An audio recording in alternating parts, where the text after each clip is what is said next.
Welcome back to Sika Strength and welcome back to Sika Stand. Today I want to help you introduce sprinting into your training as a non-athlete. At the start of this year I ran a 6.23 40-yard dash after not running for about 12 years. A couple of weeks ago I got that down to 5.1 40-yard dash. Unfortunately, a week later I broke my foot doing jiu-jitsu and did not hit my goal yet of a sub 5 second 40-yard dash at 100 plus kilos. So the first place we need to start in regards to you introducing sprinting into your training as a non-athlete is how often are you going to be sprinting, and the first place you're going to start is 2 sessions per week, and this is actually going to remain as 2 sessions per week for essentially as long as you're going to be sprinting. Most of these athletes, whether you're a rugby player or soccer player, track and field athletes, most of their high speed sessions will actually just be about twice a week. Now in their case, of course, they're going to be doing a lot of different things a week. They're going to be doing sport specific practice, they're going to be doing their strength training sessions in the gym, they might have some plyometric sessions. But for the most part, they are going to be sprinting twice a week, and so are you. Now, to break down these sessions, I want you to start off with one flat sprint session, so running preferably on an athletics track, maybe on AstroTurf, maybe even on grass in an indoor or outdoor soccer pitch or rugby pitch, somewhere that's preferably not concrete or tarmac. Now, there's a good reason for this. One, it just helps performance, so the gold standard is an athletics track. The springy nature of this track helps you run just a little bit faster and will help your technique, but also it will protect your ligaments, your joints, your tendons, your muscles, as it's a little bit more forgiving. So when we're running on concrete or running on tarmac or asphalt or whatever you want to call it, it's going to be quite sore on your limbs, it's going to be quite sore on your joints, especially if you're someone who's not used to sprinting. And then the ironic part is the faster you get, the more forces you're going to be putting through that at faster rates. So the concrete or harder surface is going to become even more unforgiving. So ideally you're going to be running on a flat surface that's meant for someone to be running on it. So again, that track and field athletics track, the best place you can be. After that, then indoor AstroTurf somewhere, even an outdoor soccer pitch or just a flat grassy ground, ensuring there's no holes or bumps in it, is going to be the best place for you. And then the second session of your week, I want you to be doing hill sprints. Now, hill sprints are a very useful part of your training. You could also use stair sprints, but we'll touch on why in just a second. Now, the overarching concept for how you're going to be approaching sprinting when you reintroduce it, if you were someone who was used to sprinting before or running, or if you're someone who's never sprinted before, it actually doesn't matter, because the way we're approaching this is low and slow. I really want you to be conscious of the fact that you're going from possibly someone who hasn't ran in 10, 15 years, even if you've been doing some jogging or conditioning, it's just not the same as the highly ballistic, high fast, high speed, high force nature of sprinting, or at least that will be your goal. Your tendons, your joints, your ligaments just aren't going to be used to the forces that's going to be put through them at the range of motion that you're hopefully going to be putting them through. And as a result, your injury risk right now is very, very high if you come into this. It's similar to not having back squatted for 10 years and coming straight in for a run rep max squat, even without a warm-up. So your initial couple of sessions on the flat surface, I want you to be sprinting at no more than 70% effort. Now, the great thing about sprinting is the fact that your effort is very easy for you to gauge because you understand what all out 100% effort is. Now, it might not necessarily be very fast, it might not necessarily be very technical, but you have a very good endogenous gauge of how fast you should be running, or what it means when someone says run as fast as possible.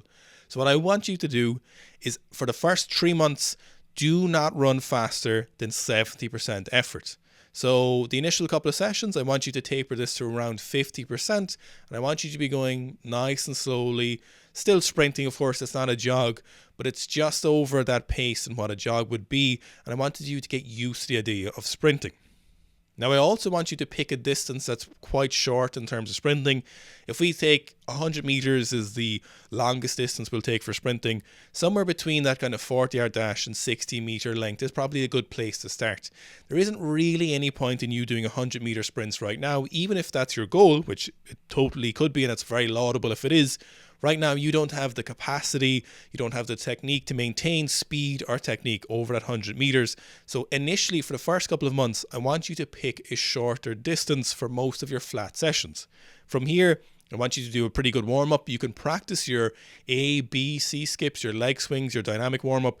You can even do a little bit of jogging around the track or the surface just to get your general body temperature warm, but ensuring that you are actually warm. Now then, what I want you to do is cap your sets and reps for about 10 to 12 sets of one, and you'll actually keep this the same for most of your track sessions, or at least for the first 6 months until you really get used to it. From here, across the session, you can run a little bit faster, and then you take about a minute to 90 seconds rest in between each one of these reps. Now, there's a reason I'm actually giving you rest time and not letting you self-select it. The reason for this is that I want you to build a little bit of that work capacity while you're sprinting, the specific work capacity you needed for sprinting. And if you take too much time, you're not really going to build that as much as possible. And for any degradation in speed, the slightly shorter rest time might give you, it's more important that you build the capacity for sprinting. The other nature is you're probably going to be outside when you're doing the sprinting.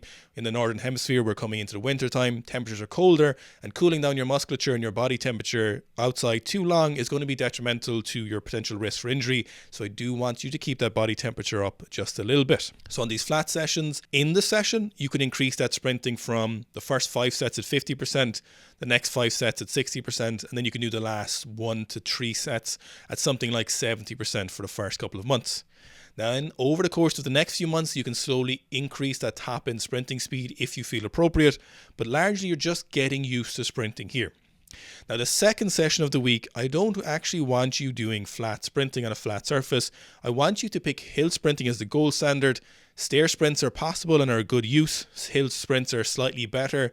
And then the tertiary option is sled sprints or band resisted sprints. Now, band-resisted sprints or sled-resisted sprints are very, very good for a tactical aspect of sprinting, but when it comes to you as someone who's just getting into sprinting, the band-resisted sprints aren't the most useful session per week.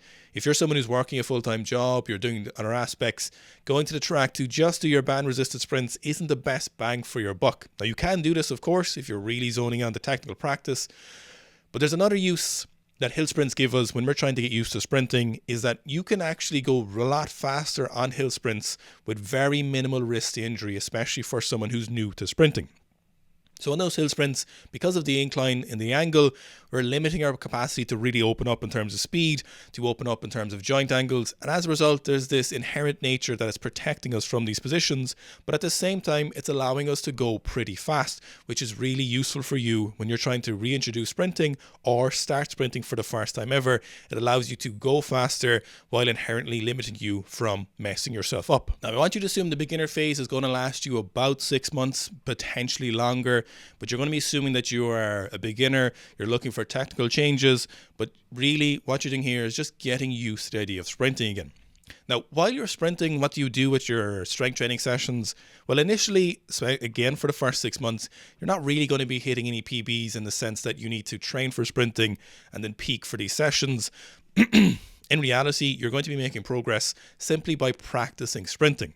So for your strength training or your other training you're doing, you can just keep this as normal. If you progress it or you're maintaining it, whatever you're doing with this, you can progress it and keep going with that for the first couple of months, because realistically, you're not going to have any major impact in your sprinting. Now, your sprinting isn't going to impact your strength training at all right now. You're not fast enough, and as long as you're keeping your sessions pretty moderate, it isn't going to really negatively impact your squatting or deadlifting or your power cleans or anything like that. Now, your strength training might impact it a little bit. For example, if you start your RTA 2.0 when you're doing your 10s and your 12s, that is going to have some impact in your sprinting, but I actually want you to just not be too concerned about this. This isn't really negatively impacting your technique because you don't have any technique right now. This isn't really negatively impacting your speed because you don't have any meaningful speed at the moment. Just practicing these sessions is far more important than worrying about the actual nature of those sessions, the programming you're doing, the splits you're doing. None of that really matters right now. Just practicing sprinting is your most important goal. If you really want to, after that initial beginner phase, so if you've done the initial 6 months and you want to taper somewhat and hit a really fast session, you want to hit a fast 40-yard dash or a fast 60-meter, what you can do with your strength training for about 4 to 6 weeks is actually just maintain it. You can focus on 4 to 5 sets of 2 to 3 or less. Really, it's just focusing on barbell speed in the gym when it comes to the deadlifts or the sprinting or the power cleans, and ensure that the barbell is moving quite fast and you're maintaining strength really well, but you're not going to be negatively impacting your sprinting by high fatiguing, high volume sets or heavy weights. Lastly, the one really important place I want you to actually start focusing on is your mobility. Now, if you're just generally strength training, you may do some mobility. If you watch us, there's a chance you do a little bit of mobility. Now, there's a couple of good videos on our channel looking at mobility and improving it, and we'll continue to do those, but you really need to focus in on the suppleness and the nature of your lower limbs and somewhat your lower back and torso as well. So you need to be supple, you need tissue that is ready to be elongated, that's elastic, and that is able to rebound across these long strides. And you want to look at this all the way from the bottom of your foot, from the plantar fascia, to your hamstrings, to your calves, your tibialis anterior, your glutes, your lower back. All of this needs to be pretty free and supple. And one of the things that'll probably predispose you to hurting yourself while you're sprinting is to be quite tightly bound here. Now, strength training isn't the thing that's going to make you tightly bound here. Really, the lack of mobility and the lack of sprinting is your issue.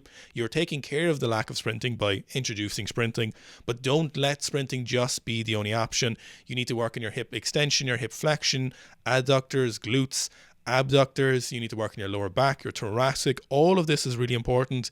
Freeing this up for injury risk is really useful, but also for your performance. The more free and supple you are, the more power you'll be able to attenuate from your tendons, and as a result, hopefully run faster. So working your mobility via static stretching, soft tissue work, dynamic stretching, PNF, dry needling, whatever works for you, please, I'm begging you, please do your mobility. Now, this isn't going to guarantee your protection against injury, but it is one of the areas that I want you to focus on that will tick this area where you make sure that if you're new to sprinting and you're starting again, you do need to be mobile. It's different somewhat for an 18-year-old who's been sprinting since they're 2 years old or 3 years old, and they're really used to sprinting for all those years. Whereas if you're a 33-year-old accountant, you've been sitting at a desk for 8 hours every day, your hip extension's probably going to be terrible, and as a result you need to make sure you have good hip extension and flexion for sprinting, and working on that in the track and field and working on that while you're sprinting is going to help a little bit, but in reality you're going to be spending a maximum of 25 minutes a week practicing that, whereas you can get an extra 3 hours a week total if you really want. If you do 10-15 minutes 4 or 5 days a week, you're going to make a big difference to that. As a result, your sprinting is going to feel better, and you're also going to be hopefully preventing yourself from getting any pulls or tears from a new endeavor like sprinting. If you would like to run a program alongside your sprinting, check out the Becoming a Horse program on the Sika Strength app. This program is highly focused on concurrent training for strength, hypertrophy, specifically in the upper body, barbell squats, deadlifts, a little bit of Olympic lifting, and some power output, so jumping, broad jumps, power cleans, a little bit of Olympic lifting, but you don't need a lot of familiarity with it. If you're brand new to it, you can pick it up as you're doing in the program. Loads of athletes run this. We actually have about a 50-50 split between hybrid power, hybrid training athletes and actual athletes. Jiu-jitsu, judo, golf, hurling, GAA, football, rugby, all these athletes run the Becoming a Horse. There's 2 blocks on it currently, and we're writing more. The 3rd block, I think, is going to include some sprinting. So if you want to check that out in the Sika Strength app on iOS and Android, free 7-day trial. It's super popular. It's probably one of the most popular programs on the app.